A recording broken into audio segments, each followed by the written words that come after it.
जो प्रसंग चल रहा है, जो जन मेरी शरण है ताका हूँ मैं दासी, गेल गेल लाग्या फिरूं जब तक धरती आकाशी। जो बच्चा गौ की नजर में यूं साई को संत, भक्तों के पीछे फिरे यू भक्त वत्सल भगवंत। परम पूज्य कबीर परमेश्वर ये भक्त वत्सल भगवान है। अब उन्हीं आत्माओं में से एक आत्मा मुसलमान घर में जन्म हुआ, उसका राबिया नाम था उसका, राबी। अब परमात्मा किसे दयालु हैं, जैसे आपको बहुत बार वेदों के प्रकरण दिखाए हैं। ऋग्वेद मंडल नंबर 9 सूक्त नंबर 86 के मंत्र 26-27 में, ऋग्वेद मंडल नंबर 9 सूक्त 82 के मंत्र 1, 2, 3 में, ऋग्वेद मंडल नंबर 9 सूक्त 96 के मंत्र 16 से 20 में, ऋग्वेद मंडल नंबर 9 सूक्त 1 मंत्र 8 और 9 में, ऋग्वेद मंडल नंबर 9 सूक्त 20 मंत्र 1 में, और भी अनेकों स्थानों पर समय आने पर मालिक की दया होगी इन वेदों का एक अच्छी तरह से जो अनुवाद किया जाएगा। तो वेदों में भी लीला लिखी है, भगवान ऐसी लीला करता है। वो परम अक्षर ब्रह्म पूर्ण परमात्मा है, वो ऊपर रहता सतलोक में, सचखंड में, और वहाँ से गति करके आता सशरीर, और वो 3 प्रकार से शरीर धारक है। 3 प्रकार के शरीरों से सभी का धारण पोषण करता, सबकी संभाल करता है। एक रूप तो परमात्मा का सतलोक के अंदर स्थिर है, जिसमें करोड़ सूर्य करोड़ चंद्रमा मिला दे एक रोमकूप की इतनी रोशनी है, मनुष्य दृश्य है। और दूसरी टाइप का जो शरीर मालिक धारण करते हैं, नवजात शिशु का रूप धारण करके प्रकट होते हैं किसी तालाब के ऊपर जल पर, इसलिए उसको नारायण बोलते हैं। वो निर्धारित कार्य होता है परमात्मा का, किसी संस्कारी हंस वहाँ से कोई उठा ले जाते हैं, और वो फिर उस परमात्मा की परवरिश की लीला एक कंवारी गायों से होती है। वो कंवारी गायों का दूध पीते और नहीं पीते हैं,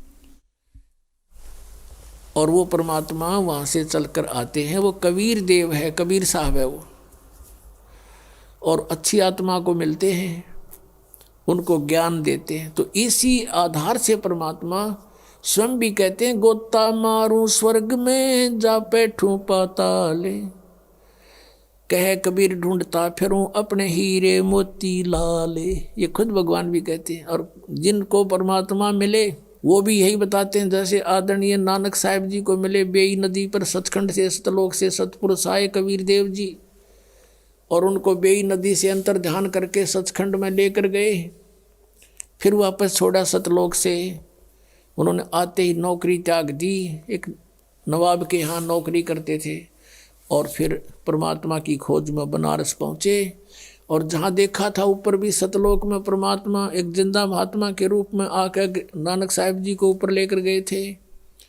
अब उसी रूप में परमात्मा सतलोक के अंदर विराजमान, उसी शकल में, और उसी रूप में जुलाहे का काम कर रहे बनारस में, काशी में। वहाँ जब जाकर देखा और सचमुच ये तो वो परमात्मा है जो मुझे सचखंड लेकर गया था, सतलोक में देखा था। तब कहा था, फाई सूरत मुल्क की वेश ए ठगवाड़ा ठगी देश, खरा सियाणा बहुता बार ये दानक रूप रहा करता रहे। अब फिर नानक जी की कोई ना सुने, वहाँ जुला इकट्ठे हो गए, कहीं पंजाब तक आके बौड़ी बौड़ी बात करे, इस नीरू के पुत्र ने भगवान बतावे। अब कहने का भाव ये है कि जो लीला वेदों में लिखी है कि वो परमात्मा सतलोक से चलकर आता है और यहाँ पृथ्वी पर प्रकट होता है, अच्छी आत्माओं को जा जाकर मिलता है।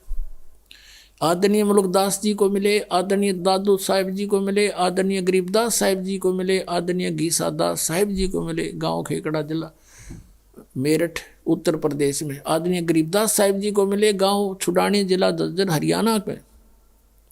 और गरीबदास जी ने कहा था कि सर्व कला सतगुरु साहिब की हरियाए हरियाणे नू, तुम कहते हो भगवान हमने पाया को नहीं, निराकार है, मैं कह रहा हूँ हरियाए हरियाणे नू।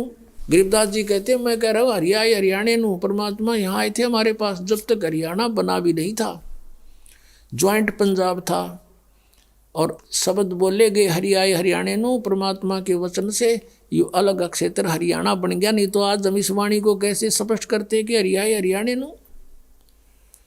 तो ये हरियाणा क्षेत्र बना दिया मालिक ने, बनवाना ही था ये। कहते हैं 7 वचन पलटे नीचे पलट जा ब्रह्मांड। अब जो प्रसंग चल रहा है वहीं आते, इसी आधार से परमात्मा उस लड़की को मिले राबिया को जा करके। 12-13 वर्ष की लड़की थी, खेतों से चारा लेकर आ रही थी। परमात्मा वहाँ एक कुएं पर बैठ गए, लड़की भी बैठ गई, क्योंकि पिछली आत्मा जो होती है, कहते हैं साधु दर्शन राम का और मुख पर बसे सुहाग, दर्श उन्हीं को होते हैं जिनके पूर्ण भाग। कबीरा साधु दर्शन का साहिब आवे याद, वो है समय लेखे में बाकी का समय बर्बाद। अब आत्मा साधु संत को देखकर बड़ी खुश होती है कि भगवान इन संतों के रूप में ही आता है। वो लड़की बैठ गई, परमात्मा की तरफ देख कर एकदम आसक्त ऐसी होगी, खिंचाव सा बना कि तो महात्मा है कोई। तो उससे प्रश्न किया कि आप कौन हो, कहाँ से आए हो? तो परमात्मा ने कहा बेटी मैं अल्लाह अकबर हूँ। अब लड़की ने सोचा अल्लाह अकबर है आप सचमुच? हाँ मैं बेटी मैं खुद खुदा हूँ। तो कहने लगे आप यहाँ किस लिए आए हो? कि मैं आपके लिए आया हूँ बेटी, आप साधना गलत कर रहे हो, आप सच साधना कीजिए। आप जो मुसलमान धर्म के अंदर साधनाएं करते हो ये साधनाएं पाप की हैं, मांस खाते हो हैं, तुम ईद बकरीद मनाते हो, ये साधनाएं अच्छी नहीं है तुम्हारी। वो कहने जी हम नमाज करते हैं। नमाज तो अच्छी बात है, वो तो प्रार्थना है प्रभु की, लेकिन करती किसकी हो? अब किसी की एप्लीकेशन लिख कर चल पड़े, नाम अगले का लिखा नहीं कि किसको देनी है, किसी डीसी को देनी है या कमिश्नर को देनी है, नाम की तरह लिखा नहीं, साहब लिख दिया ऊपर, अल्लाह कहो साहब कहो, तो कौन सुनेगा तेरी एप्लीकेशन ने?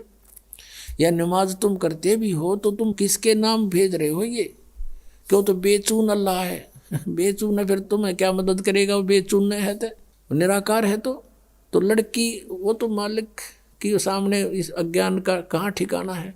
लड़की बहुत प्रभावित हुई, कहा बेटा तुम असक जन्म हो गए भटकत्या ने हैं, अब पिछले जन्म में मनुष्य थे तो अब मनुष्य हो गए, अगले जन्म में भक्ति ठीक ना हुई तो पशु बन जाओगे या मनुष्य भी बन गए, तो ये प्रोसीजर फिर शुरू तुम्हारा, ये कोई एंड है इसका? तो बेटी बहुत प्रभावित हुई और उसने कहा भगवान फिर क्या करूं? कि बेटी उपदेश ले मेरे से और भक्ति कर डट के, अपना भजन किया करे।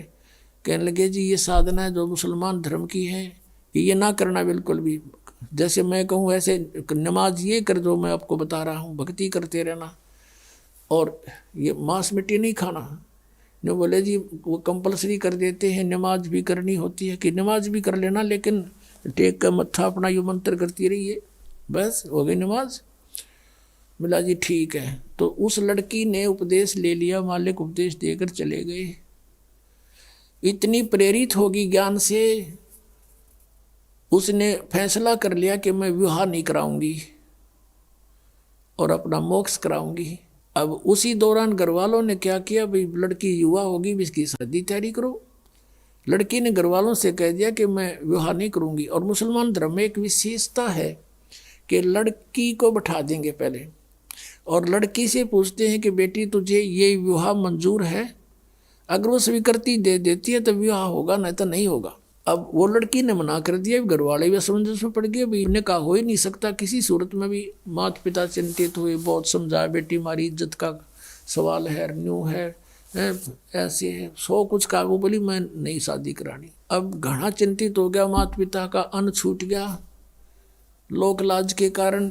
तो लड़की को अपने आप को प्रेरणा हुई, सोचा उसने कि चलो देखी जाएगी, माँ बाप कहते हैं विवाह कर लेती हूँ, लेकिन आगे जाके अपने पति से मैं साफ कह दूंगी मैं संतानोत्पत्ति नहीं करूँगी। ये डिटर्मिनेशन करके उसने स्वीकृति दे दी। विवाह हो गया। एक बहुत अच्छे नेक व्यक्ति थे, अच्छा अधिकारी था, अफसर था, उससे उस बेटी का ब्याह हो गया मुसलमान के। तो वहाँ जाते ही उसने अपने पति से कह दिया जी बात सुनो मेरी, मैंने एक प्रतिज्ञा कर रखी है अपने गुरुजी की कसम खा के, मैं संतानों उत्पत्ति नहीं करूंगी, मैं गृहस्थ कर्म नहीं करूंगी, और यदि आप मेरे साथ जबरदस्ती करोगे तो मैं आत्महत्या कर लूंगी। ये मेरा फाइनल फैसला है।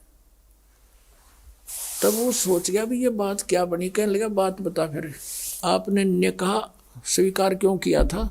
मना कर देते, कोई आप पर प्रेशर थोड़ा ही था। उसने बता दिया कि ऐसे ऐसे मेरे माता पिता लोक लाज के कारण बहुत परेशान हो गए थे, और मैंने इसलिए लिखा, मंजूर कर लिया कि ये तो शांत रहे, आगे मैं आपसे अर्ज कर लूँगी, ये सोच कर आई थी, आपकी मर्जी, मेरी अर्जी मंजूर करो या ना करो। तो बुद्धिमान समझदार दयालु व्यक्ति था वो मुसलमान, उसने एक सोचा, भाई मैं क्यों इसके वादा करूं भगवान की। पहले डरने वाले होते थे परमात्मा से कि भी क्यों मैं इसके टांग अड़ाऊं, इसकी भक्ति जब इसकी इतनी रुचि है। कहा ठीक है राबिया, जैसे आपके माता पिता को लोक लाज से डर था, तो हमारा भी यहाँ समाज है। आप रहोगी मेरी पत्नी के रूप में संसार की दृष्टि में, और मेरे लिए होगी मेरी बहन के तुल्य। तेरे अलग से मकान बना दूंगा, उसमें अपनी भक्ति करना, लेकिन घर से बाहर नहीं जाने दूंगा, हमारी भी इज्जत है।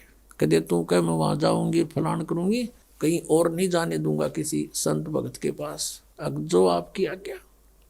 अब उस लड़की ने 4 वर्ष तो साधना वो की जो परमात्मा ने बता रखी थी। फिर वहाँ आने लगे, जो अलग से उसका कमरा बना दिया। उस मुसलमान भक्त ने अपनी दूसरा ब्याह करवा लिया। मुसलमानों में कई कई शादियाँ हो जाती हैं।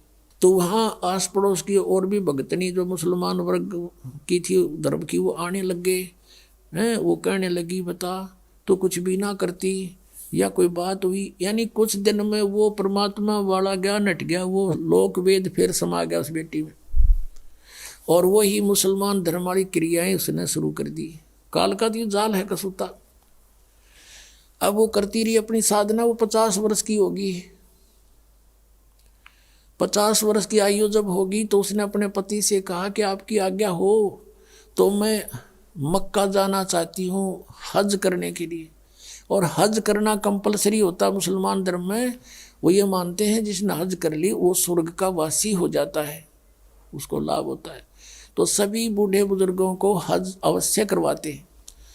उसके पति ने सोचा कि भी मैंने देख लिया इसको 30-35 वर्ष हो गए, मैंने कोई भी ऐसा इसका आचरण नहीं देखा, इसलिए उसने उसको अलाउड कर दिया कि आप जा सकते हो और कहो तो मैं आपके लिए कोई ऊंट की व्यवस्था कर दूं सवारी की। राबिया ने कहा नहीं, मैं पैदल जाऊंगी। जैसा हमारी सोच है कि पैदल जाने तक घना लाभ होगा। अब वो चल पड़ी, क्योंकि काफ़ी व्यक्ति जाते थे, पैदल जाते थे, लारा लग जाता था, लाइन लग जाती थी, तो वो लड़की भी चल पड़ी। अब वो जा रही थी, चलते चलते रास्ते में रेगिस्तान में एक कुआं था। कुएं के पास एक कुतिया प्यासी थी, बहुत प्यासी थी। उसके छोटे छोटे नवजात बच्चे थे, दूर एक साइड में रखे हुए थे, बैठे थे, आंखें भी नहीं खुली थी उनकी, और वो बहुत प्यासी थी। और कभी तो राबिया के चरणों की तरफ आ रही है, फिर भागकर कुएं में झांक रही है।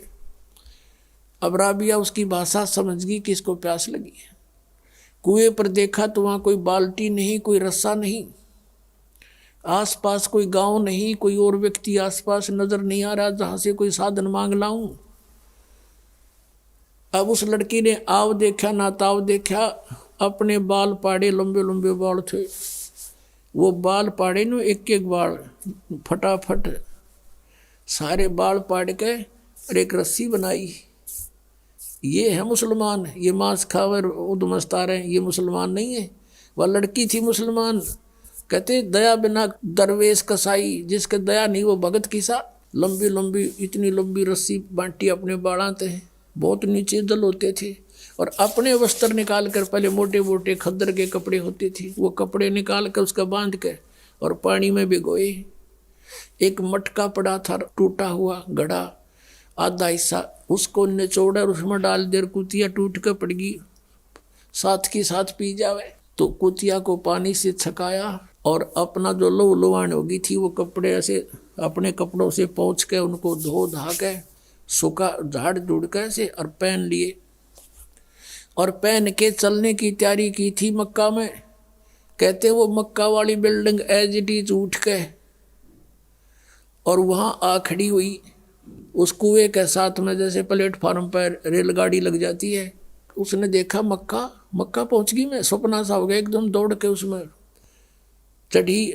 चलते ही वो वहाँ से उठा और उसमें सारे यात्री उसमें जितने जा रहे थे माथा मुथा टेके थे वो सारे उसके अंदर। और वहाँ मक्का है नहीं स्थान पर, वहाँ सारे देखें कित गया वो हमारा मक्का। तो फिर कुछ देर के बाद वो विमान की तरह वापस जाकर वहीं स्थापित हो गया। अब इस कारण से पूरे मुसलमान धर्म में उस क्षेत्र में ये हो गया, वह भक्ति होता राबिया कैसी, भक्ति होता राबिया जैसी। मक्का भी वहाँ बुला लिया राबिया ने, पक्का उसके लिए वहाँ पहुँच गया।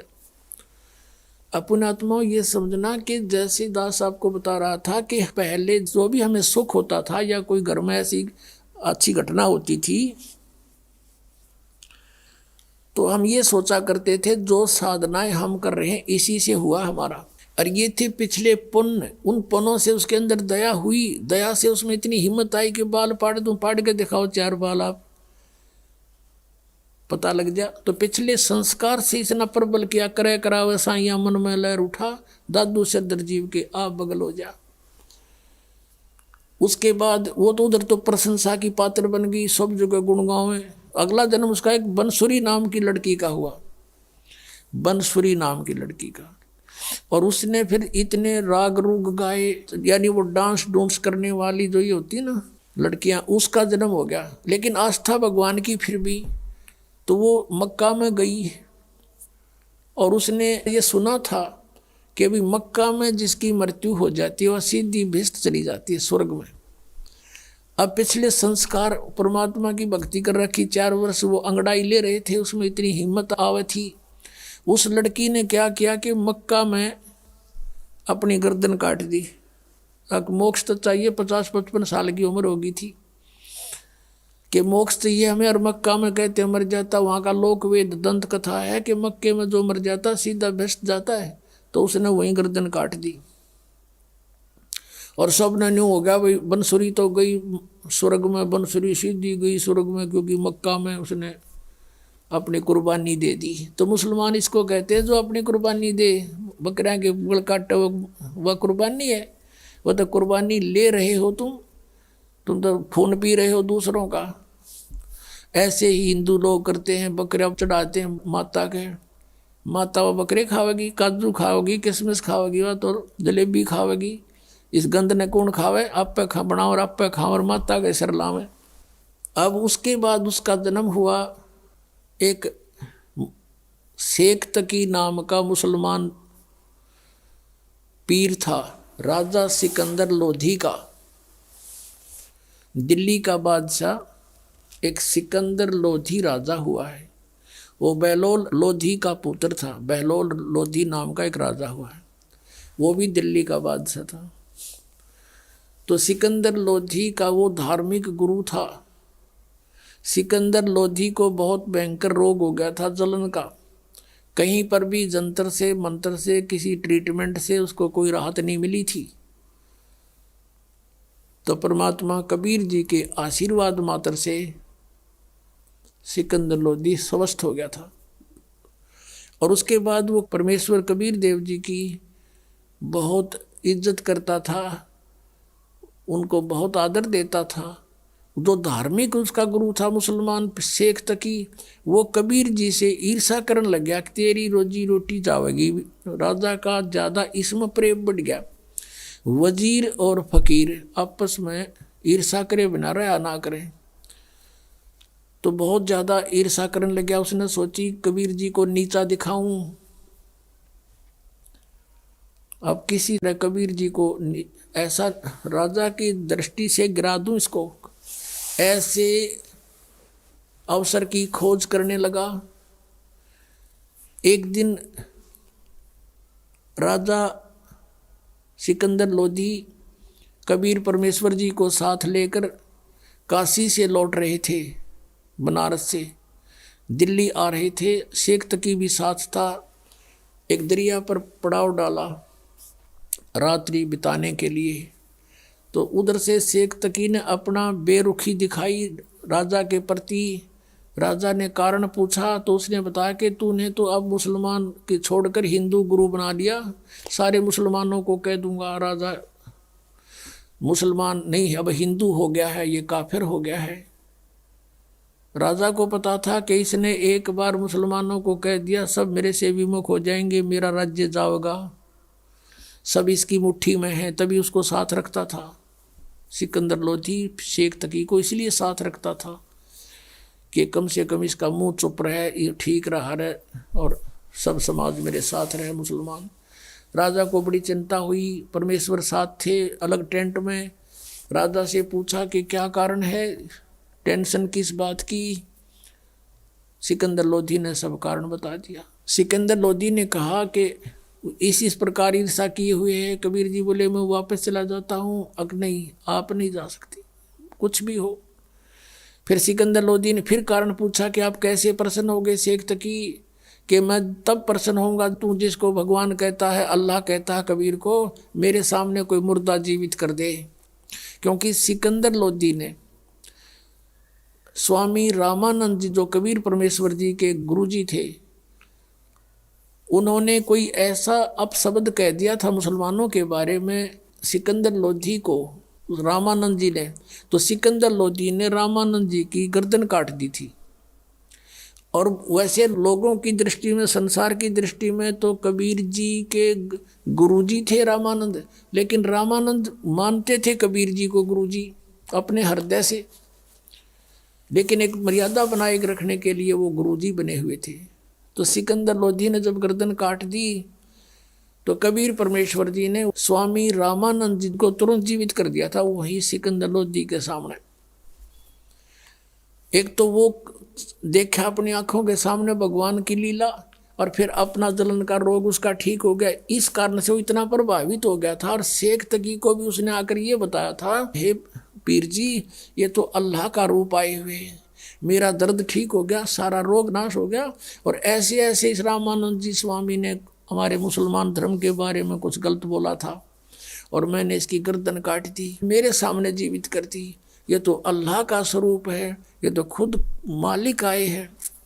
इस चीज तो चिढ़ गया, इतना ईर्षा करने लग गया। तो उस दिन कहता है कि मैं जब जानू मेरे सामने कोई मुर्दा जिंदा करे ये कबीर, नहीं तो मैं सब मुसलमानों को कह दूंगा कि राजा काफिर हो गया। सिकंदर लोधी ने कारण बताया कि शेख तकी ये कहता है गुरुदेव कि मेरे सामने कबीर जी कोई मुर्दा जिंदा करे, और नहीं तो सचमुच ये आग लगा देगा। मुझे ये चिंता का विषय बन गया। तब कबीर जी ने कहा कि कह दो इसको कोई मुर्दा ले आओगा, ला देखते हैं, बड़ी बात है।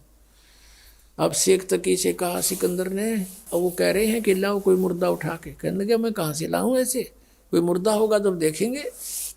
इतने में मालिक ने कहते हैं है कि परमात्मा से अपने भगत का दुख इतना भी नहीं देखा जाता, एक सेकंड भी। कुछ ही मिनटों के बाद क्या देखते हैं कि एक लड़का मरा हुआ, मृत्यु के पश्चात जल प्रवाह कर दिया गया था। अंतिम संस्कार कुछ कबीले ऐसे हैं वो सवाह नहीं करते, ना जमीन में गाड़ते, वो जल प्रवाह कर देते हैं। वो लड़का अपना समय पूरा करके जल प्रवाह कर दिया था, मृत्यु हो गई थी, वो बहता हुआ आ रहा था। किसी ने बता दिया कि वो आ गया मुर्दा, वो आ गया मुर्दा। उसी समय सब इकट्ठे हो गए। तो परमात्मा ने कहा कबीर जी ने कि शेख तकी अब तू ट्राई कर ले, कदे बाद में नंबर बनावे। कहता मैं भी कबीर क्या ज़्यादा जानता है। तो शेख तकी लगा फूं फां ठूं ठा करने। उसने सोचा मैं कर दूँ तो मेरा नंबर बन गया। वो दूर चला गया मुर्दा, जल में बहता हुआ दरिया में काफ़ी दूर चला गया, कम से कम 500-600 फुट आगे को, 3-4 एकड़। तब सिकंदर को कहता शेख तकी कि ये न्यू चाव था कबीर कि किसी प्रकार ये मुर्दा आगे को चला जाए, इसलिए मुझे लगा दिया इसमें। ये कोई मुर्दा जीवित हो सकता है कभी? वो तो कयामत आवेगी जब होंगे। कबीर जी खड़े हुए और मुर्दा जैसे आगे बह कर चला गया था, वो शव बहुत दूर चला गया था, वहां से ऐसे हाथ किया, वो मुर्दा, वो शव वापस चल पड़ा अप स्ट्रीम में। जैसे जिधर से पानी बहकर जा रहा था वापस आ गया वो परमात्मा के पास। और परमात्मा ने कहा ये आत्मा कबीर हुक्म से इस मुर्दे में प्रवेश कर, जहाँ भी है वापस आ जा और बाहर आ जा तू 1 सेकंड में। उसी समय लड़का जीवित हुआ और कबीर जी के चरणों में आकर प्रणाम किया। बोलो सतगुरुदेव की जय। अब शेख तकी कहते दूने जो कहते हैं ना, तेल पर छींटे लगे उसके और ज़्यादा ईर्षा बढ़ गई कि इसने जुल्म कर दिया, ये तो और ज़्यादा हृदय में समा गया। अब उस लड़के के बारे में कहा उपस्थित लोगों ने कि कमाल कर दिया, कमाल कर दिया, लड़के का नाम कमाल रख दिया। अब वहाँ से दिल्ली आ गए। अब शेख तकी ने सभी मुसलमानों को इकट्ठा किया कि भी राजा तो धर्म प्रवर्तित करने वाला है, ऐसे ऐसे काफिर को हिंदू को साथ रखता है, और कुछ करो भैया। ये मुसलमान कहने लगे बोलो पीर जी, तुम जो कहोगे हम वही करेंगे। कि चलो राजा के पास। राजा के पास पहुँचे, हजारों की संख्या में लेकर सटराई कर दी उसने, तो प्रदर्शन कर दिया। राजा ने कारण पूछा। शेख तकी ने कहा कि जिसको तू लेकर आया है कबीर को, वो लड़का तो सदमे में था और वो ऐसे जीवित होना ही था, वो तो ताज़ा मरा हुआ था। मैं जब जानूँ मेरी लड़की, अब वो लड़की जो थी राबिया, वो तीसरा जन्म शेख तकी के घर पर जन्म था और वो 12 वर्ष की होकर मृत्यु को प्राप्त हो गई थी। उसका खत्म हो गया था वो जीवन मनुष्य का, आगे मनुष्य जीवन शेष नहीं था। तो शेख तकी ने अपनी मुसलमान रीति से लड़की का अंत्येष्टि कर रखी थी, कब्र में दबा रखी थी। तो सिकंदर लोधी से कहा शेख तकी ने कि मैं जब जानूँ मेरी बेटी ने जीवित कर दे, यू कबीर इज गॉड, मैं मान लूँगा इसको, और नहीं तो हम बगावत करेंगे। अब फिर टेंशन बना दी। परमात्मा अंतर्यामी थे, वो तो सारी फड़क निकालने के लिए तो गए हुए थे। कबीर जी ने पूछा परमेश्वर ने सिकंदर जी से कि क्या हो गया राजन, कुछ मायूस नजर आ रहे हो। राजा ने सारी अपनी समस्या बताई।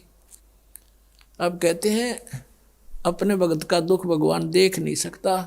कहने लगा भी ठीक है, इसको कह दो शेख तकी को, आज से तीसरे दिन वह लड़की जीवित करूंगा और आसपास डंडोरा पिटवा दो, प्रचार करवा दे राजा तू, ताकि कदे 10-20 का मैं ना मानना ही हो, सारा संसार देख ले।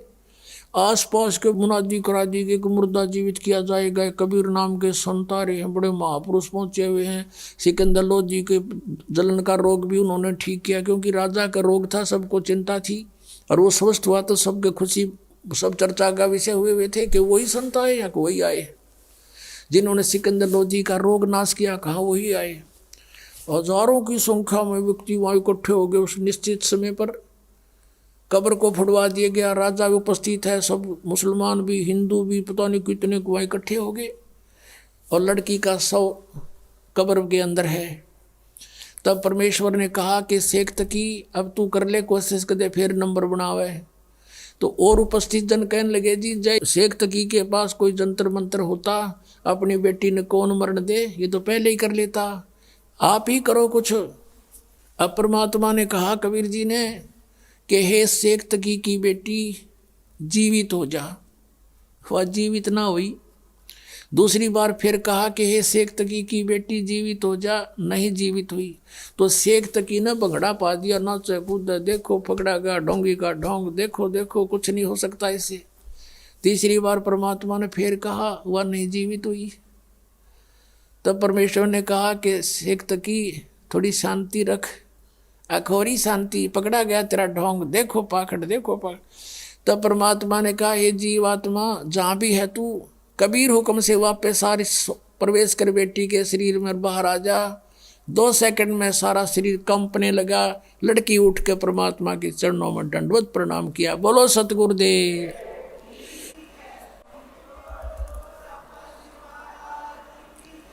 तब सभी ने कहा कि महाराज ने कमाल कर दिया, कमाल कर दिया। लड़की का नाम कमाली रखा और अपनी बेटी के रूप में रखा। ऐसे ही कमाल लड़का जो जिंदा किया था 12 वर्ष का, सभी ने कहा कमाल कर दिया, कमाल कर दिया। तो परमेश्वर ने उसका नाम कमाल रखा, अपने पुत्र के रूप में अपने पास रखा, भक्ति दी।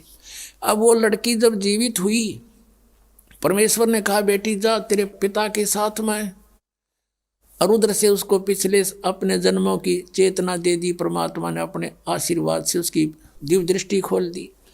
अब उस लड़की को अपनी पिछली बैकग्राउंड याद आई। खड़ा होकर 2 घंटे तक 1.5 घंटे तक प्रवचन किए उस लड़की ने कि हे जनता वालों, ये भगवान खड़े हैं, ये अल्लाह अकबर हैं। मैंने 4 जन्म पहले, तीसरा जन्म जो मेरा था उसमें मैंने इनसे नाम लिया था, और मैंने 4 वर्ष भक्ति करके छोड़ दी थी। उस 4 वर्ष की मेरी भक्ति के कारण मुझे लगातार तीसरा मनुष्य जीवन तो प्राप्त हो गया, लेकिन ये मेरा इतना ही जीवन था।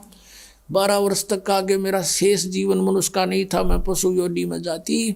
और मैंने महान गलती की थी। अब मैंने भगवान अल्लाह को पहचान लिया है, मेरा असली पिता मुझे मिल गया, मैं नकली के साथ नहीं जाऊंगी। अब शेख तकी ने करा था नोक भगवान को नीचा दिखाऊंगा। वहाँ कोई हजारों व्यक्तियों ने परमात्मा से उपदेश लिया, उनके शिष्य बने। बोलो सतगुरुदेव।